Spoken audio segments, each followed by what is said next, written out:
નમસ્કાર વિદ્યાર્થી મિત્રો, ધોરણ 11 ની અંદર વિષય છે આપણો તત્વજ્ઞાન.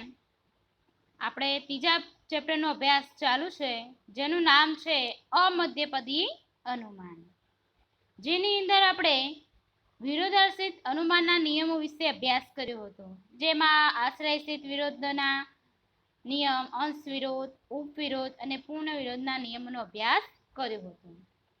અને એ નિયમના આધારે કેવી રીતે એનું આશ્રયથી સત્યતા, અસત્યતા કે શંકાશીલ પદ છે એ કેવી રીતે દર્શાવવાનું એની પણ સમજૂતી વિદ્યાર્થી મિત્રો આપણે જોયું હતું. અગાઉના લેક્ચરમાં મેં તમને કીધું હતું કે એના નિયમો ખાસ તમે તૈયાર કરી લેજો, જેથી તમને વધારે સમજણ પડે. તો તમે તૈયાર કરી દીધા હશે નિયમો. તો ચલો વિદ્યાર્થી મિત્રો, આપણે આ 7મું ઉદાહરણથી બાકી છે એનો અભ્યાસ કરી લઈએ. સર્વ ગુરુજનો વંદનીય વ્યક્તિઓ છે. તો આ વિધાન કયા પ્રકારનું છે? હા, તેનું આપણે એક વખત એને સત્ય માનવાનું છે ને એક વખત એને અસત્ય માનવાનું છે. તો પહેલા આપણે એને સત્ય માનીએ. તો સત્ય માનીએ છીએ એમાં પહેલા આશ્રયશ્રિત, તો એમાં કયું બનશે? કેટલાક ગુરુજન વંદનીય વ્યક્તિઓ છે. હ સત્ય વિધાન. ત્યારબાદ પછી ઉપવિરોધ બનતું નથી, પછી અંશ વિરોધ આવશે. કોઈ પણ ગુરુજન વંદનીય વ્યક્તિ નથી, ના અસત્ય. પછી આવશે પૂર્ણ વિરોધ. કેટલાક ગુરુજન વંદનીય વ્યક્તિઓ નથી, ન અસત્ય આવશે. ત્યારબાદ આવશે વિદ્યાર્થી મિત્રો, આપણે સત્ય માન્યું, હવે એને અસત્ય માનીશું. તો કે એનો આશ્રય વિધાન જોઈશું. કેટલાક ગુરુજન વંદનીય વ્યક્તિઓ છે, હ શંકાસ્પદ. પછી ઉપવિરોધ તો છે નહીં, તો અંશ વિરોધ આવશે. કોઈ પણ ગુરુજન વંદનીય વ્યક્તિ નથી, ના શંકાસ્પદ. ત્યારબાદ આવશે પૂર્ણ વિરોધ. કેટલાક ગુરુજન વંદનીય વ્યક્તિઓ નથી, ન સત્ય. ખ્યાલ આવી ગયો વિદ્યાર્થી મિત્રો? ત્યારબાદ પછી 8મું વિધાન જોઈશું. કેટલાક યુવાનો નાસ્તિક વ્યક્તિઓ છે. તો કયો પ્રકાર છે? ન છે.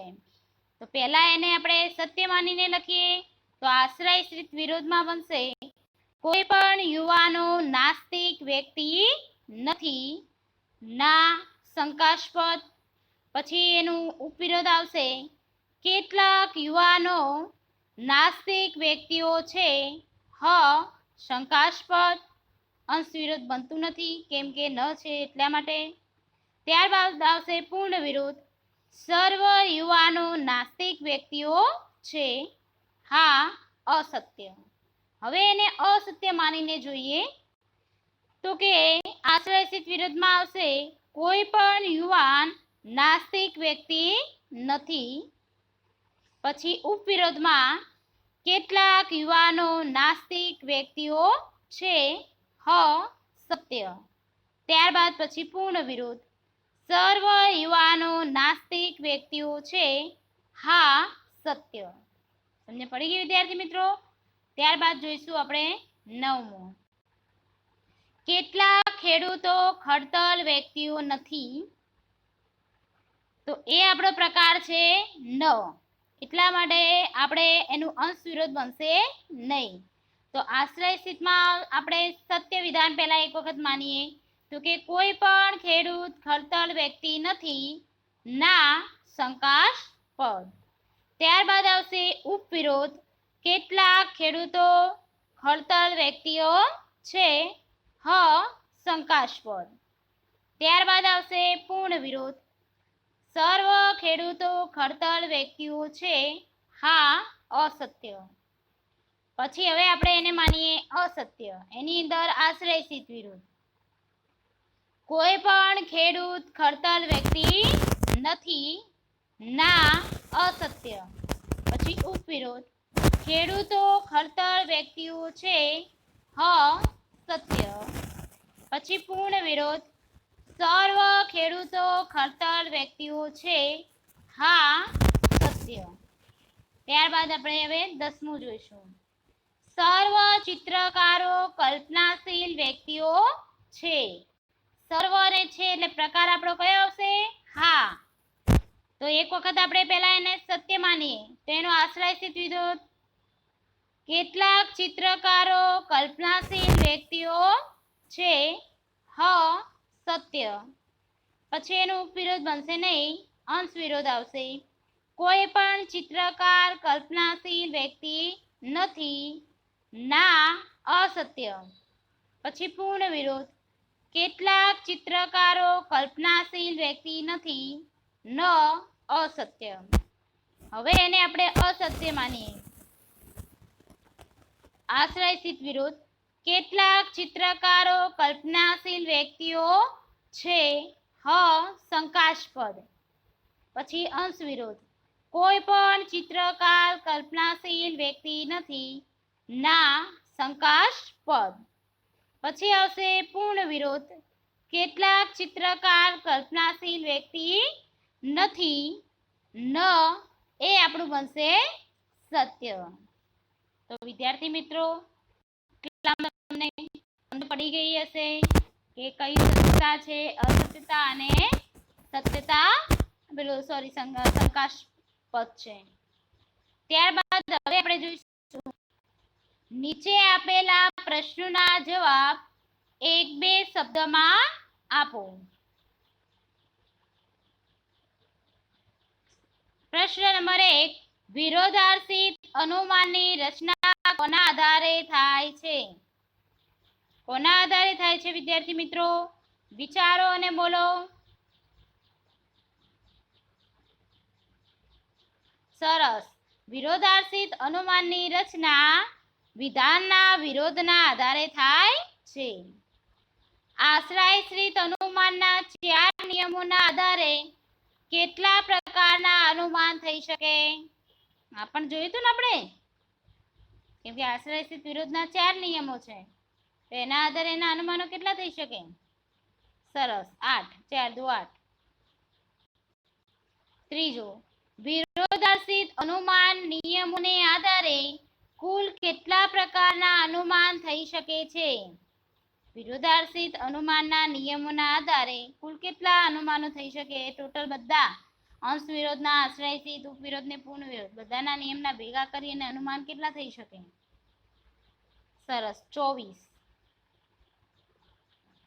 ઉપવિરોધાર્થિત અનુમાનમાં કોઈ પણ એક વિધાન અસત્ય હોય તો બીજું વિધાન કેવા પ્રકારનું હોય છે? બોલો. સત્ય. 5મો, પૂર્ણ વિરોધાર્થિત અનુમાનમાં કોઈ પણ એક વિધાન સત્ય હોય તો બીજું વિધાન કેવા પ્રકારનું હોય છે? અસત્ય. સમજ પડી મિત્રો? નંબર 3 હવે આપણે નીચે આપેલા વિધાનોની સત્યાસત્યતા તપાસો. નંબર 1 જો હા વિધાન અસત્ય હોય તો હ વિધાન શું થાય? બોલો. હા વિધાન અસત્ય હોય તો હ વિધાન શું થાય? નિયમમાં જો ચલો ખ્યાલ આવી જશે. સરસ, શંકાસ્પદ. નંબર 2 જો હ વિધાન અસત્ય હોય તો ના વિધાન સત્ય. પછી 3 જો ન વિધાન સત્ય હોય તો હ વિધાન શંકાસ્પદ. ચોથો, જો હા વિધાન અસત્ય હોય તો ના વિધાન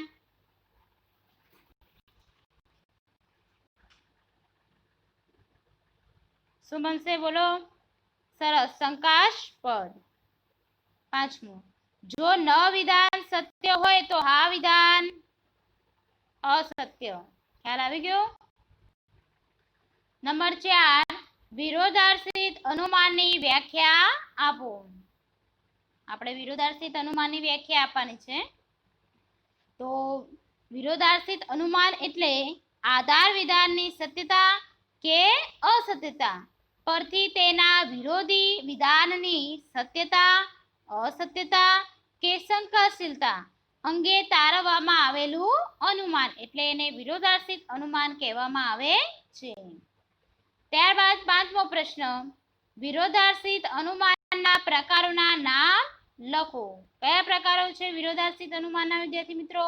વિચારો જરા।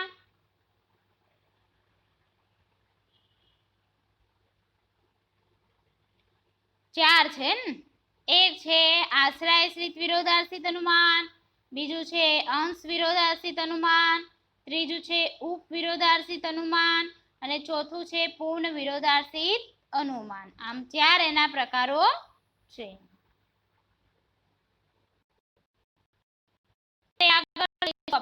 સામ્યાર્થી અનુમાન।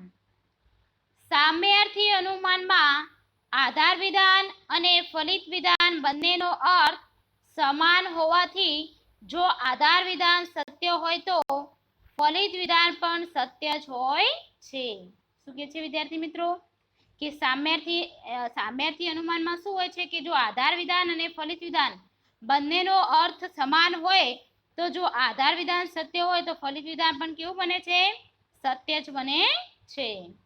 એ જ પ્રમાણે જો આધાર વિધાન અસત્ય હોય તો ફલિત વિધાન પણ અસત્ય હોય છે। આથી આપણે સામ્યાર્થી અનુમાનની વ્યાખ્યા સમજીએ। સામ્યાર્થી અનુમાનની વ્યાખ્યા।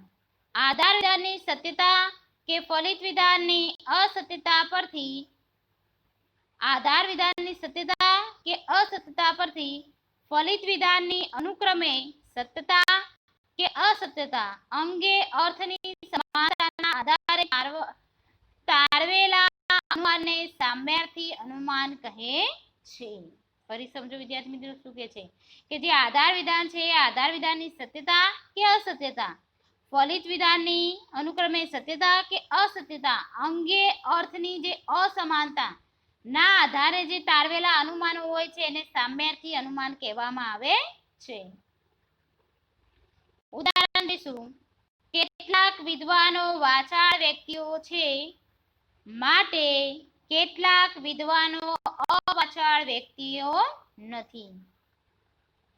આ વિધેય પદનો પૂર્ણ વિરોધ થયેલો છે। આનો અર્થ તો એક જ થાય છે ને વિદ્યાર્થી મિત્રો કે કેટલાક વિદ્વાનો વાચાળ વ્યક્તિઓ છે અને કોઈ કેટલાક વિદ્વાનો અવાચાળ વ્યક્તિ નથી। એટલે અવાચાળ વ્યક્તિ નથી એનો મતલબ શું થયો? વાચાળ છે। કહેવાનો મતલબ તો એક જ થાય છે, એટલે સમાન છે આધાર વિધાન ને ફલિત વિધાન। પછી બીજું, કોઈ પણ માનવી પૂર્ણ વ્યક્તિ નથી માટે કોઈ પણ પૂર્ણ વ્યક્તિ માનવી નથી। ઉદ્દેશ્ય પદ અને વિધેય પદના સ્થાનમાં ફેરબદલી કરેલી છે। આ બધાની અંદર શું કર્યું છે? ઉદ્દેશ્ય પદ અને વિધેયના જે પદ છે એ બંનેને શું કર્યું છે? સ્થાન બદલી નાખ્યું છે। અહીંયા જો માનવી છે તો અહીંયા માનવીને વિધેય પદમાં લઈ જવામાં આવ્યું છે અને પૂર્ણ વ્યક્તિ અહીંયા જે પહેલું છે એની અંદર વિધેય પદમાં હતું, જ્યારે નીચે આપણે એને ઉદ્દેશ્ય પદમાં લાવ્યું છે। વ્યાખ્યા અને ઉદાહરણના આધારે સામ્યાર્થી અનુમાનની રચના અંગે નીચેની બાબતો સ્પષ્ટ થાય છે। નંબર 1, સામ્યાર્થી અનુમાનમાં આધાર વિધાન અને ફલિત વિધાનમાં અર્થ સમાન હોય છે। આધાર વિધાનના વિધેય પદના પૂર્ણ વિરોધી પદને ફલિત વિધાનનું વિધેય પદ બનાવવામાં આવે છે। આધાર વિધાનના ઉદ્દેશ્ય પદ અને વિધેય પદને અનુક્રમે ફલિત વિધાનના વિધેય પદ અને ઉદ્દેશ્ય પદ બનાવવામાં આવે છે। સામ્યાર્થી અનુમાન મેળવતી વખતે જરૂરિયાત પ્રમાણે ફલિત વિધાનમાં ઈયતા બદલવામાં આવે છે અથવા ગુણ બદલવામાં આવે છે। શું કહે છે વિદ્યાર્થી મિત્રો કે જે સામ્યાર્થી અનુમાન છે એના આધાર વિધાન અને ફલિત વિધાનનો અર્થ તો એક જ છે, સમાન જ છે કે, અને આધાર વિધાનના વિધેય પદને પૂર્ણ જે છે વિધેય પદને એ ફલિત વિધાનનું વિધેય પદ બનાવવામાં આવે છે। આધાર વિધાનના જે ઉદ્દેશ્ય પદ અને વિધેય પદને અનુક્રમે ફલિત વિધાનના વિધેય પદ અને ઉદ્દેશ્ય પદને શું કરવામાં આવે છે? ચેન્જ કરવામાં આવે છે, એટલે કે બદલવામાં આવે છે। સામ્યાર્થી અનુમાન મેળવતી વખતે જરૂરિયાત પ્રમાણે ફલિત વિધાનમાં ઈયતા બદલવામાં આવે છે અથવા તો શું કરવામાં આવે છે? એનું ગુણ બદલવામાં આવે છે। ત્યારબાદ આપણે જોઈશું સામ્યાર્થી અનુમાનના પ્રકારો। તો સામ્યાર્થી અનુમાનમાં આધાર વિધાનના ઉદ્દેશ્ય પદ અને વિધેય પદમાં ફેરફાર કરીને ફલિત વિધાન તારવવામાં આવે છે. આધાર જે સામ્યાથી અનુમાન છે એના આધાર વિધાનની અંદર ઉદ્દેશ્ય પદ અને વિધેય પદ એ ફેરફાર કરી અને ફલિત વિધાનની અંદર તારવામાં આવે છે. તો આ ફેરફારના આધારે કુલ 7 રીતે આપણે કરી શકીએ છીએ. તો આ ફેરફારના આધારે સામ્યાથી અનુમાનના કુલ 7 પ્રકાર પડે છે. વિદ્યાર્થી મિત્રો ખાસ આ યાદ રાખજો, પરીક્ષામાં પૂછાય છે કે સામ્યાથી અનુમાનના કયા પ્રકાર પડે છે. કેટલા પૂછાય હોય તો 1 માર્ક્સમાં પૂછાશે અને કેટલા અને કયા પૂછાશે તો 2 માર્ક્સમાં. એટલે ખાસ તમારે સાથે સાથે જે પ્રકાર છે એ યાદ રાખવાના. પહેલો છે પ્રતિવિધાન, બીજું છે પરિવર્તન, ત્રીજું છે પરિવર્તનનું પ્રતિવિધાન, ચોથું છે અંશ વિધેય વ્યુત્ક્રમ, પાંચમું છે પૂર્ણ વિધેય વ્યુત્ક્રમ, છઠ્ઠું છે અંશ ઉદ્દેશ્ય વ્યુત્ક્રમ અને સાતમું છે પૂર્ણ ઉદ્દેશ્ય વ્યુત્ક્રમ. આમ 7 એના પ્રકારો પડે છે સામ્યાથી અનુમાનના. ઉપરોક્ત દર્શાવેલા સામ્યાથી અનુમાનના 7 પ્રકારો પૈકી પ્રથમ 2 પ્રકારો પ્રતિવિધાન અને પરિવર્તન મુખ્ય છે અને બાકીના છેલ્લા જે 5 ગૌણ પ્રકારો છે. આ કારણ કે ગૌણ પ્રકાર મુખ્ય પ્રકારોના સંયુક્ત ઉપયોગથી પ્રાપ્ત થાય છે. હવે આપણે કે સામ્યાથી અનુમાનના જે મુખ્ય 2 પ્રકાર છે એનો આપણે આ લેસનની અંદર અભ્યાસ કરવાનો છે. બાકીના જે ગૌણ છે એનો અભ્યાસ કરવાનો નથી. આપણે જોઈશું પ્રતિવિધાન. તો કે આધાર વિધાન ના વિધેય પદના પૂર્ણ વિરોધી પદને ફલિત વિધાનનું વિધેય પદ અને આધાર વિધાનના ઉદ્દેશ્ય પદને ફલિત વિધાનનું ઉદ્દેશ્ય પદ બનાવી તારવવામાં આવેલા સામ્યાથી અનુમાનને પ્રતિવિધાન કહે છે.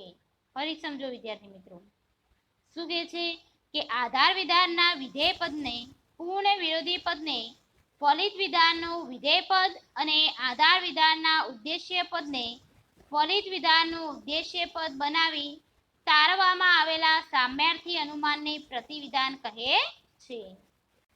પ્રતિવિધાન કરતી વખતે નીચેના 3 નિયમોનું પાલન કરવું આવશ્યક છે. કયા 3 નિયમો છે એ પણ આપણે જોઈ લઈએ. એમાં પદ અંગેનો નિયમ છે પહેલો, પ્રતિવિધાનમાં ઉદ્દેશ્ય પદ અને વિધેય પદમાં થતા ફેરફારને નીચેની આકૃતિ દ્વારા આપણે સમજવાનું છે. કે આધાર વિધાન છે ઉદ્દેશ્ય ઊભી એટલે તો ખ્યાલ હશે તમને, ઉદ્દેશ્ય વિધેય પદ. પછી પ્રતિવિધાન એટલે ઉદ્દેશ્ય અને વિધેય, જે આ નીચે છે આપણું ફલિત વિધાન છે પ્રતિવિધાન વાળું. તો કે ઉપરોક્ત આકૃતિ મુજબ આધાર વિધાનના ઉદ્દેશ્ય પદને ફલિત વિધાનમાં ઉદ્દેશ્યને સ્થાને જ રાખવું, એટલે કે ઉદ્દેશ્ય પદમાં કોઈ ફેરફાર કરવો નહીં, પરંતુ આધાર વિધાનના વિધેય પદના પૂર્ણ વિરોધીને ફલિત વિધાનના સ્થાને મૂકવું. શું કહે છે વિદ્યાર્થી મિત્રો કે ઉપરોક્ત જે આકૃતિ છે એ પ્રમાણે કે આધાર વિધાનના ઉદ્દેશ્ય પદને આપણે ફલિત વિધાનના ઉદ્દેશ્યના સ્થાને આપણે મૂકીએ છીએ.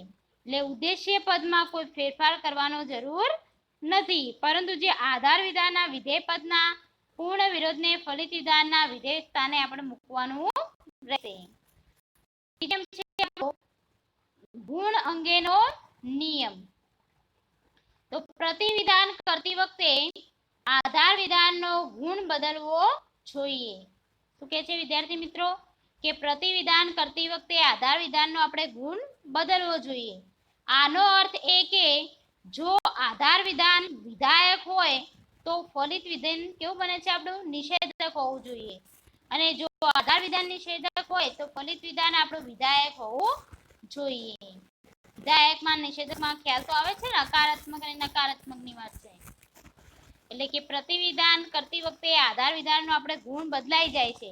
જો આધાર વિધાન આપણે હકારાત્મક હોય એટલે કે હા હોય તો ફલિત વિધાનનું નિષેધક એટલે કે ના બની જશે. ખ્યાલ આવે છે શું કહું છું એ રીતે.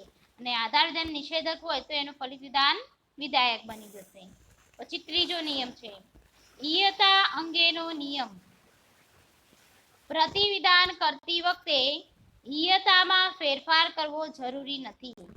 એટલે કે જો આધાર વિધાન સર્વદેશી હોય તો ફલિત વિધાન પણ સર્વદેશી રાખવું, અને જો આધાર વિધાન એકદેશી હોય તો ફલિત વિધાન પણ એકદેશી રાખવું. શું કે છે ત્રીજા નિયમની અંદર કે યતામાં કઈ ફેરફાર કરવાનો નથી. જો આધાર વિધાન સર્વદેશી આપણે હોય તો એનું ફલિત વિધાન પણ સર્વદેશી રાખવું, અથવા તો એકદેશી હોય તો એકદેશી રાખવાનો, એમાં કઈ ફેરફાર કરવાનો નથી.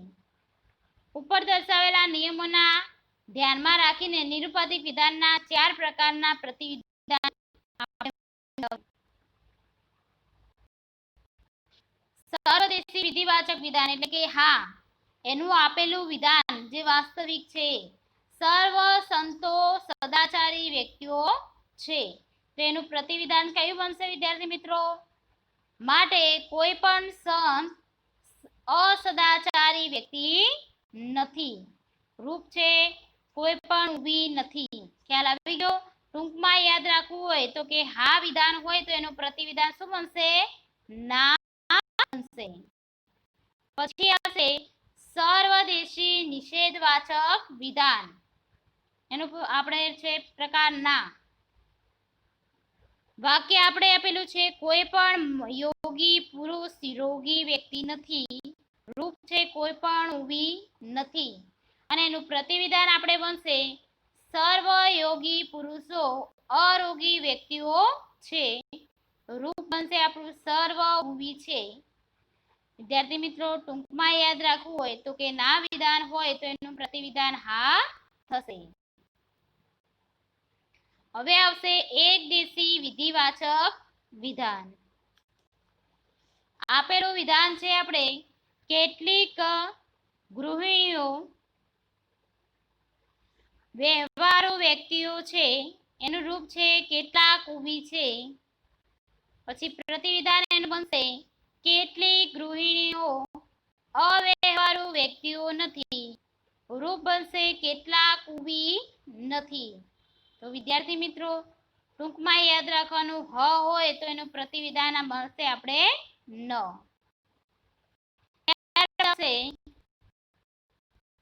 એ દેશી નિષેધવાચક વિધાન એટલે કે ન નું વાસ્તવિક ઉદાહરણ છે કેટલાક યુવાનો નાસ્તિક વ્યક્તિઓ નથી. રૂપ છે કેટલાક ઊભી નથી. એનું પ્રતિવિધાન બનશે કેટલાક યુવાનો અનાસ્તિક વ્યક્તિઓ છે. રૂપ છે કેટલાક ઊભી છે. ટૂંકમાં આપણે લખી શકીએ કે ન વિધાન હોય તો એનું પ્રતિવિધાન બનશે હ. ખ્યાલ આવી ગયો વિદ્યાર્થી મિત્રો? પ્રતિવિધાનની અંદર ટૂંકમાં યાદ રાખવાનું છે વિદ્યાર્થી મિત્રો. જો હા વિધાન હોય તો એનું પ્રતિવિધાન શું બનશે? ના. જો ના પ્રતિવિધાન હોય તો એનું પ્રતિવિધાન ના હોય તો એનું પ્રતિવિધાન બનશે હા. હ હશે તો એનું પ્રતિવિધાન ન બનશે, ને ન હશે તો એનું પ્રતિવિધાન શું બનશે? હ બનશે. ઉલટું છે, વિરુદ્ધમાં છે. નિરુપાધિક વિધાનના ઉપરોક્ત ચારે પ્રકારોના વિધાનના નીચેના કોષ્ટક દ્વારા આપણે સરળતાથી યાદ રાખી શકાય એ રીતે બનાવેલું છે. આપેલું વિધાન છે ઊભી એટલે કે હા વી. તેનું પ્રતિવિધાન બનશે ઉ ના વી એટલે કે ઉદ્દેશ્ય વિધેય. પછી આપેલું વિધાન છે ઉદ્દેશ્ય ના વિધેય અને પ્રતિવિધાન બનશે ઉ હા વિધેય. પછી આપેલું વિધાન છે ઉ હ વી, પછી પ્રતિવિધાન મળશે ઉ ન વી. પછી આપેલું વિધાન છે ઉ ન વી ને પ્રતિવિધાન મળશે ઉ હ વી. સમજાવ્યું એ રીતે યાદ રાખવાનું. ત્યારબાદ વિદ્યાર્થી મિત્રો આપણે જોઈશું પરિવર્તન. આધાર વિધાનના ઉદ્દેશ્ય પદને ફલિત વિધાનનું વિધેય પદ અને આધાર વિધાનના વિધેય પદને ફલિત વિધાનનું ઉદ્દેશ્ય પદ બનાવીને તારવવામાં આવેલા સામ્યાર્થી અનુમાનને પરિવર્તન કહે છે. શું કહે છે જો સમજો. આધાર વિધાનના ઉદ્દેશ્ય પદને ફલિત વિધાનના વિધેય પદ અને આધાર વિધાનના વિધેય પદને જે ફલિત વિધાન છે એમનું ઉદ્દેશ્ય પદ બનાવીને જે તારવવામાં આવે છે એને સામ્યાર્થી અનુમાનને પરિવર્તન કહેવામાં આવે છે. એ પણ એના નિયમ આગળ આપણે સમજીએ પદ અંગેનો નિયમ. પરિવર્તનમાં ઉદ્દેશ્ય પદ અને વિધેય પદના સ્થાનમાં થતા ફેરફારને નીચેની આકૃતિ દ્વારા આપણે સમજણ મેળવવાની છે. તો શું કહે છે, જો આધાર વિધાન ક્રોસમાં ઉ હોય તો ઉ થશે અને વી હશે તો પરિવર્તનમાં ફલિત વિધાન. ઉપરોક્ત આકૃતિમાં દર્શાવ્યા મુજબ આધાર વિધાન ઉદ્દેશ્ય પદને ફલિત વિધાનનું વિધેય પદ અને આધાર વિધાનના વિધેય પદને ફલિત વિધાનના ઉદ્દેશ્ય પદ સ્થાને રાખવું, એટલે કે બંને પદો ઉદ્દેશ્ય પદ અને વિધેય પદના સ્થાને ફેરફાર કરવાનો રહેશે. ત્યારબાદ બીજો ગુણ અંગેનો નિયમ. તો પરિવર્તન કરતી વખતે આધાર વિધાનનો ગુણ બદલવો નહીં. આનો અર્થ એ કે આધાર વિધાયક હોય તો ફલિત વિધાન વિધાયક જ રાખવું જોઈએ. એ જ પ્રમાણે જો આધાર વિધાન નિષેધક હોય તો ફલિત વિધાન કેવું બનાવવાનું છે વિદ્યાર્થી મિત્રો? નિષેધક જ રાખવાનું છે. ત્યારબાદ ત્રીજો નિયમ છે કે પદની વ્યાપ્તિ અંગેનો નિયમ. આધાર વિધાનમાં જે પદ અવ્યાપ્ત હોય તો તે ફલિત વિધાનમાં પણ કેવું બને છે? અવ્યાપ્ત બને છે. વિદ્યાર્થી મિત્રો, આ નિયમના આધારે આપણે ધ્યાનમાં રાખવાનું છે. તો વિદ્યાર્થી મિત્રો, આપણે અત્યારના લેક્ચરની અંદર એક તો આશ્રય જે નિયમના આધારે